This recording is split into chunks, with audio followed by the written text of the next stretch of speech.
وسلام على عباده الذين اصطفى أما بعد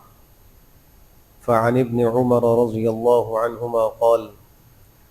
قال رسول الله صلى الله عليه وسلم إذا لقيت الحاج فسلم عليه وصافحه ومره أن يستغفر لك قبل أن يدخل بيته فإنه مغفور له رواه أحمد۔ حضرت عبداللہ ابن عمر رضی اللہ تعالی عنہ سے مروی ہے، فرمایا کہ نبی کریم صلی اللہ علیہ وآلہ وسلم کا ارشاد ہے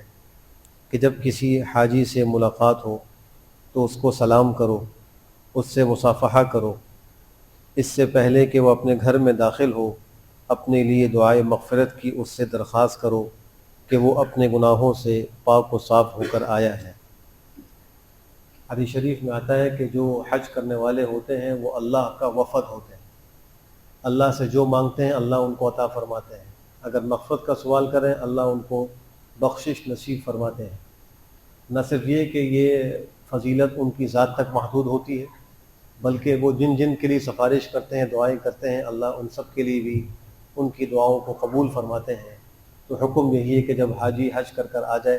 تو اس سے سلام کرنا چاہیے، مصافحہ کرنا چاہیے اور اس سے مغفرت کی درخواست کرنی چاہیے، مغفرت کی دعا کی درخواست کرنی چاہیے کہ اللہ اس کی دعا کو قبول فرماتے ہیں۔ ایک اور حدیث میں آتا ہے کہ حج کے اندر جو حاجی پیسہ خرچ کرتا ہے تو ایسا ہے جیسے اللہ کے راستے میں دشمنوں کے مقابلے میں کوئی پیسہ خرچ کرنے والا ہو کہ ایک پیسے پر 700 گنا اجر دیا جاتا ہے۔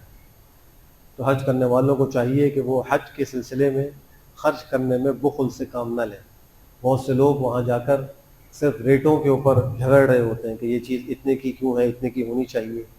اور وہاں خرچ کے اندر تنگی کر رہے ہوتے ہیں۔ اپنی وسعت کے مطابق خرچ میں وسعت کرنی چاہیے، بلکہ اس نیت سے اگر کہیں کھانا بھی کھائیں